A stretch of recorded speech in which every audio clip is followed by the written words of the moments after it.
बिस्मिल्लाहिर्रहमानिर्रहीम अस्सलाम वालेकुम। जैसे मैंने कहा था कि I am gonna go for another part, तो पहले पार्ट में तो हमने बता दिया कि मैंने अपनी लाइफ में एक्सपेक्टेशंस बहुत लगाई बॉन्डिंग के चक्कर में, जिसकी वजह से क्या क्या प्रॉब्लम्स आई वो सब आपने अगर नहीं सुनी तो प्लीज़ पार्ट 1 को सुन लें, आपको बहुत हेल्प करने वाला है। मैं आपको 100% बता सकती हूँ, आप 100% उससे रिलेट कर सकते हैं।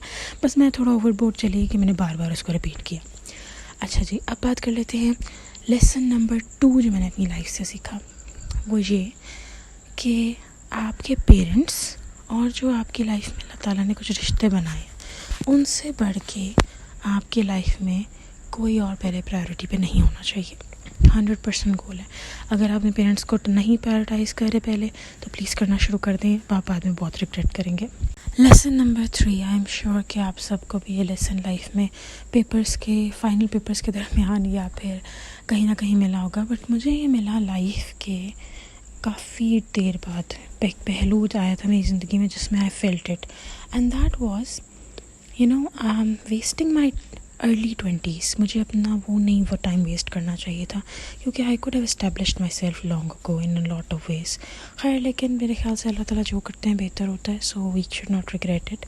अच्छा जी, तो उसके बाद ये एक बात होगी टाइम वेस्टेज की, ठीक है, लेकिन कौन सा टाइम वेस्ट मैंने किया, लाइक आई सेड, मेरी अर्ली 20s का, ठीक है, तो वो आई थिंक मुझे यूज़ करना चाहिए था। अच्छा जी, उसके बाद लेसन नंबर 4 मैंने ये सीखा कि I should never ever be afraid of anyone. किसी भी इंसान से डरने की ज़रूरत नहीं है, चाहे वो आपकी प्रोफेशनलिज्म में हो यानी आपकी ऑफिस में हो। क्योंकि देखें, अगर आप अपना बेस्ट दे रहे हैं और फिर भी आप डर रहे हैं तो ये गलत है, क्योंकि अल्लाह ताला आपके साथ है, ठीक है, तो उस केस में तो नहीं डरने की ज़रूरत। लेकिन हाँ जी, अगर आप अपना बेस्ट नहीं दे रहे और आपको पता है कि आपके बॉस ने आपसे गुस्सा होना है, तो 100% ये उसका राइट है। Why you ask? बिकॉज अल्लाह ताला से पहले आपको डरना चाहिए अपने बॉस से कि यार अल्लाह ताला ने तो फिर मेरी बहुत बड़ी पूछ कर लेनी है इस मामले में, ठीक है। लेकिन बिला वजह किसी भी रिश्ते से डरने की ज़रूरत नहीं है। आइदर दे विल फाइट, ज़्यादा से ज़्यादा क्या होगा, आपका उसके साथ रिश्ता ख़त्म हो जाएगा।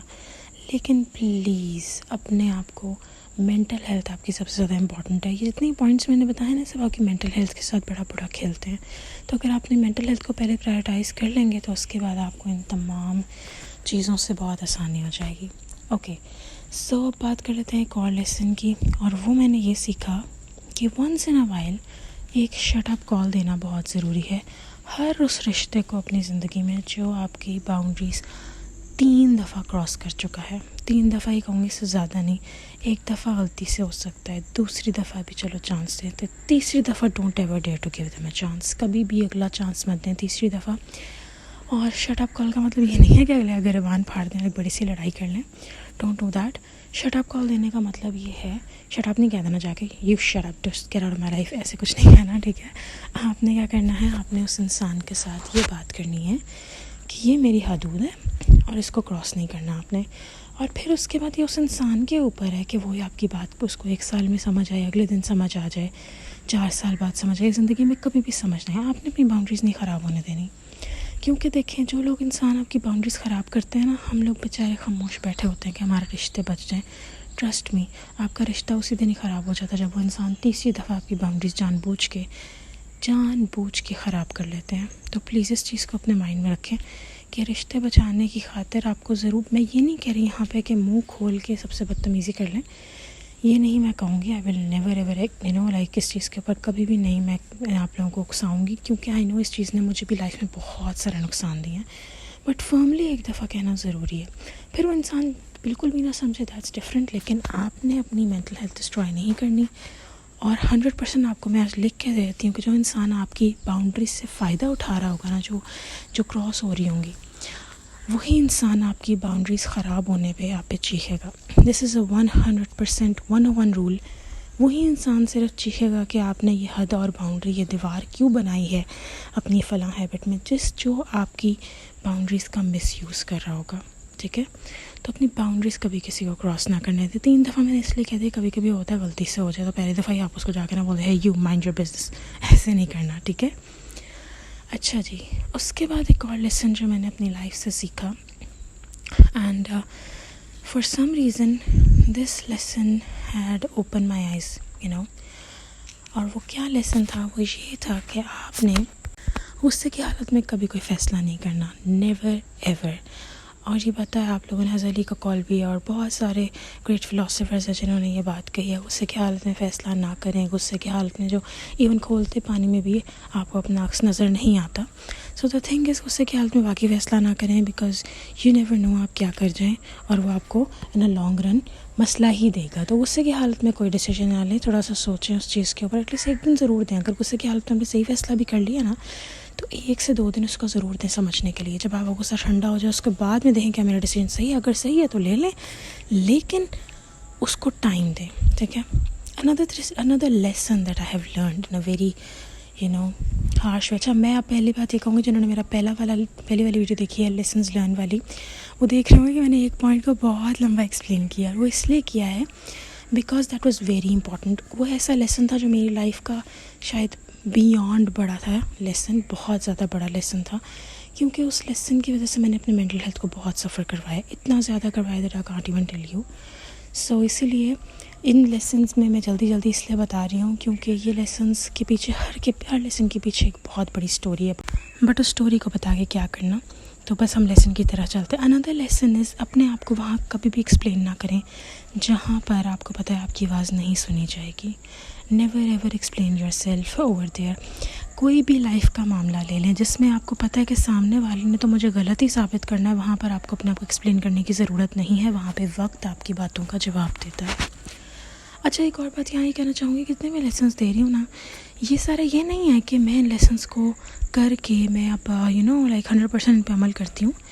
मैं इनके ऊपर 99% अमल करती हूँ। कहीं 1% चूक जाता है, वो इसलिए क्योंकि मैं भी ट्राई कर रही हूँ अभी भी इन लेसन्स को। एक लर्न तो मैं कर चुकी हूँ, लेकिन क्योंकि उसकी ठेस बहुत गंदी पहुँची है, बट उस चीज़ को मेरे अंदर एब्जॉर्ब 99% वो हो चुके हैं। बाकी का 1% कहीं ना कहीं इंसानों में भी गलती कर जाती है। तो मुझे 100% आप लोगों ने वो नहीं समझना कि okay she can do it, तो वट इज़ द थिंग, ठीक है। तो ऐसी कोई चीज़ नहीं है, I can do it, I know, but 1% कहीं ना कहीं मैं अभी भी चूक जाती हूँ। सो आगे चलते हैं। अच्छा जी, अगला लेसन जो मैंने एक और लर्न किया अपनी लाइफ से, वो ये कि आपकी लाइफ में यूट्यूब चैनल के ऊपर हर चीज़ आपको, हर मूवी मिल जाएगी, नेटफ्लिक्स पे सब मूवी मिल जाएगी, और अगर इन दोनों पे नहीं मिलेगी तो DVD स्टोर्स वगैरह तो हैं। सो अगर आप अपना कीमती वक्त इन जिसमें आपको अपने गोल्स पे काम करना चाहिए, इन चीज़ों पे वेस्ट कर रहे हैं, ट्रस्ट में ये सब मार्केट में पड़े हैं, आप कभी भी देख सकते हो। तो इस चीज़ के लिए परेशान नहीं होना, अपनी एंटरटेनमेंट को पहले नहीं रखना, अपने गोल्स को पहले रखना। और यकीन करें, क्या किस तरह आप लोग अपने आप को अच्छा फ़ील करवाएंगे, ऐसे ही करवाएंगे ना कि ओके फ़ाइन, ये मेरा कह लें कि अगर आपका कोई काम हो जाता है, उसके बाद जब आप उसका फल खाते हैं तो वो ज़्यादा अच्छा लगता है, और आप तसल्ली बख्श काम के साथ जो है वो एंजॉय मारते हैं कि ओके यार मेरा ये काम हो चुका है, अब मैं जो मर्ज़ी करूँ। तो इसीलिए कभी भी एंटरटेनमेंट के पीछे अपना इम्पॉर्टेंट टाइम ख़राब मत करें। जहाँ आपको ज़रूरत से, इसमें पेपर्स हो सकते हैं आपके, इसमें आपके गोल्स हो सकते हैं, वो भी काम करें, एनीथिंग, ठीक है। एक और lesson of my life is never be a people pleaser. और कभी भी किसी का दिल मत दुखाएं मुफ्त में, क्योंकि वो बहुत बुरा आके आपको पकड़ेगा। सो द थिंग इज़ कि जब आप पीपल प्लीज़र होते हैं तो आप एक्सपेक्टेशंस भी लगाते हैं, अपना टाइम भी वेस्ट करते हैं, and so money other things, और उसका कोई फ़ायदा नहीं होता। जो रिश्ते आपकी लाइफ में अहम होते हैं ना, वो अपनी अहमियत आपको फ़ौरन दिखा देते हैं। उनके लिए आपको परेशान होने की ज़रूरत नहीं पड़ती, वो आपका कभी साथ नहीं छोड़ते। जिसमें से एक बेलोस रिश्ता माँ बाप का होता है। आप अपनी कोई नेगेटिव साइड उनके सामने ले आएँ, थोड़ा सा वो गुस्सा होंगे, उसके बाद दे विल बी फाइन।